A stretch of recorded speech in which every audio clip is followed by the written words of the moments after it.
और ये तो हमारी मिट्टी है। और यूपी बिहार जहाँ भोजपुरी भाषा बोली जाती है, मुझे लगता है कि वहाँ की हर वो चीज़, वहाँ के पेड़ पौधे, वहाँ के जीव जंतु, वहाँ की हर वो चीज़ें हमारे लिए हमारे माँ के समान है, हमारे अपनों के समान सफ़र कहाँ से चला था कि उबरा आ बैठा? है। ये सफ़र बहुत लंबा है भाई। ये सफ़र इतना लंबा है कि अगर हम बताया जाए तो पूरी एक किताब है हमारे जीवन में। बट उतना दूर नहीं जाएंगे। बट हम लोग सफ़र मुंबई से तय किए थे और उमरा है, और बिहार से तय किए तब मुंबई गए। बात करते हैं फ़िल्मों पर, तो फ़िल्म का नाम क्या है और इसपे क्या दर्शाना चाह रहे हैं कि सोनभद्र का सीन देना पड़ा आपको? सोनभद्र एक्चुअली रियल बेस कहानी है। रियलिटी को बेस करने के लिए अब हमारी बजट उतनी बड़ी नहीं है कि हम सेट लगाएं। तो यहाँ की धरती ने मुझे एक चीज़ दिया कि यहाँ के लोकेशन, यहाँ के लोग, कुछ चीज़ें जो शहर से हटके है, वो बहुत कम देखने को मिलती है अपने सिनेमा के माध्यम से। और वही रियलिटी हमें दिखाना था। और हमारे नीरज रणधीर जी इस कहानी को जी रहे हैं।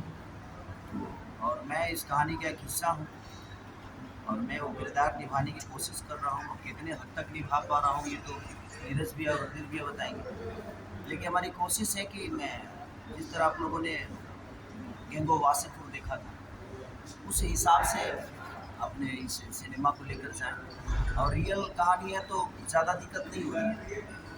वैसे तो एक्टिंग करना टफ हमेशा होता है हमारे लिए, क्योंकि वो मेरे लिए हर वो काम चैलेंजिंग की तरह ही होता है, और मैं उसको आसान तरीके से नहीं करता। मैं कोशिश करता हूँ कि उसको कितना इसमें होके करूँ। तो लगभग 10 से 15 दिन हो गए आपको सोनभद्र में आए हुए। अलग अलग जगहों पर शूटिंग आप लोगों ने अपना शूटिंग किया। क्या मुझे लगता है लोकेशन में कुछ नहीं, लोकेशन जो हमें चाहिए थी वही मिली है।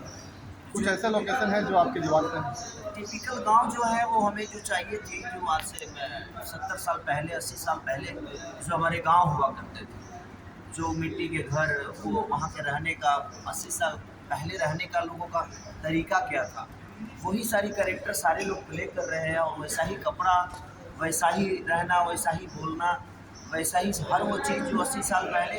तो आज का खेसारी और 80 साल पहले का खेसारी होगा तो कैसा होगा। तो उसी हिसाब से हम कोशिश कर रहे हैं अपनी मिट्टी को, कि हम 80 साल पहले हमारी मिट्टी में कैसी चीज़ें होती थी, हम पहनते कैसे थे, हम खाते कैसे थे, और हमारा रहने का तरीका क्या था। तो वही सारी चीज़ें। और एक रियल बेस की कहानी है अवैध, जो कि एक हथियार के ऊपर है। एक कारीगरों को मैं कैसे कुछ अलग बना दिया गया। तो अभी कहानी को तो हम रिवील नहीं करेंगे। सोनभद्र में फैन फॉलो ज़्यादा हैं और सेल्फी के लिए हर लोग परेशान हैं। तो हालाँकि हर लोग आप तक पहुँच नहीं पा रहे हैं। तो सर उनके लिए आप कोई देखिए, संदेश मेरे कहने से मैं अब उनको एक सलाह दूंगा कि फ़ोटो खिंचाने से आप हीरो तो बन नहीं जाइएगा। तो आप कोशिश करिए कि खेसारी की तरह बने हम, और मेहनत करिए। फ़ोटो खिंचा लेने से आपको 10 लोग नहीं जान पाएंगे। कोशिश करिए कि आप अपने हुनर से दुनिया को बताइए कि मैं क्या हूँ, आप क्या हैं। तो बहुत ज़रूरी है। और आप मुझे अपने दिल में रखिए, मोबाइल में रख कर क्या करिएगा, और मैं आपके दिल में हूँ। तो आप सोनभद्र में भोजपुरी फिल्म की शूटिंग हो रही है, तो यहाँ के लोकल कलाकारों को भी आपके द्वारा लिया जा रहा है। बिल्कुल, मुझे लगता है कि अगर हम लोग तो मुंबई से 10 से 12 ही लोग हैं, लेकिन बाकी जो आर्टिस्ट हैं सब यहाँ से लिए जा रहे हैं। बाकी यहाँ की गाड़ी, यहाँ के होटल, यहाँ के, तो कहीं ना कहीं सोनभद्र को एक रोजगार भी मिल रहा है, और हमें प्यार भी मिल रहा है, और हमारे सिनेमा को बढ़ावा भी मिल रहा है, क्योंकि यहाँ पे हमें लोग सपोर्ट भी अच्छा कर सोनभद्र रहे हैं। में भोजपुरी फिल्मों का शूटिंग लगातार होते आ रही है, उस पर आपको क्या कहना है? तो सोनभद्र में इंडिया से बाहर थोड़ी है। सोनभद्र तो हमारी भोजपुरी भाषा का एक हिस्सा है। और यहाँ हमारी भाषा बोली जाती है। तो अपनी भाषा की चीज़ें अपनी भाषा के लोगों के साथ करने में मज़ा भी आता है, ये हमें ज़्यादा दिक्कत नहीं होती। तो दूसरे जगह से कलाकार लाने में ये होता है कि उनको सिखाना पड़ता है कि हमारे ऐसे बोलना है। लेकिन यहाँ के लोगों को हमें सिखाना भी नहीं पड़ रहा है, सब लोग भोजपुरी को जानते हैं, भोजपुरी बोलते हैं। तो भोजपुरी के लिए कोई ज़्यादा खास दिक्कत नहीं होती। सोनभद्र वासियों के लिए आपका कोई संदेश? बस यही कहूँगा कि ऐसा ही प्यार और आशीर्वाद बनाए रखें, ताकि हम लोग हमेशा हर महीने मैं या कोई भी कलाकार आकर आपके बीच में आपका प्यार और आपका स्नेह लेकर यहाँ से जाए, तो बस सोनभद्र को याद करें। भैया भोजपुरी में डायरेक्टर जोड़ी नीरज रणधीर जी राजघराना फिल्म से बैनर लेके आते हैं, क्या कहना चाहिए? जोड़ी कितना कमाल धमाल मचाने वाली है?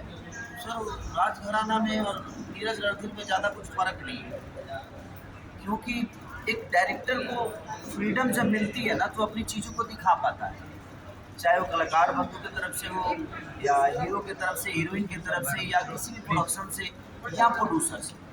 तो मुझे कभी आज तक ये महसूस नहीं हुआ कि हमारे प्रोड्यूसर साहब से कभी बोलना पड़े कि सर मुझे ये चाहिए। उनको जो चाहिए होता है वो खुद ही बोलते हैं कि भाई ये लेके आ जा, और वो चीज़ें आ जाती है। तो एक डायरेक्टर एक प्रोड्यूसर का कॉम्बिनेशन मुझे लगता है कि बहुत कम ऐसे देखने को मिलता है। डायरेक्टर गिड़गिड़ाते रहता है फिर भी चीज़ें नहीं मिलती, बट ये सर का गुडविल है कि ये कुछ भी आपको चाहिए तो भाई आपको मुझसे नहीं पूछना है, आप ऑर्डर करिए, आपकी चीज़ें आपके पास आ जाएगी। सर प्रोड्यूसर की ज़रूरत है। हाँ, प्रोड्यूसर से पूछना होगा कि शेड्यूल इसमें 2 सेक्शन हो रहा है, पार्ट 1 और पार्ट 2, डिज़ाइन कैसे हो रही है? पार्ट 1 और पार्ट 2 का दोनों डायरेक्शन एक साथ चल रहा है या अलग अलग होने वाला है? अभी तो सिनेमा देखने के बाद पता चलेगा, पहले ही सर जान जाएगा। भाई हम हीरोइन के साथ भी बैठे हैं, प्रोड्यूसर के साथ भी बैठे हैं, मैं डायरेक्टर, दोनों डायरेक्टर हमारे कैमरामैन, हमारे ये दिग्गज इंसान के जी कितने कितने गेहूँ के कट गए, भैया- ये अभी तक आज तक नहीं कट पा रहे। इनसे सवाल करिए, खाली हमारे को पैर पलो। के भैया अवैध के साथ आप काम कर रहे हैं, यानी कि साड़ी भैया खुद ही अवैध बन गए हैं, क्या कहेंगे?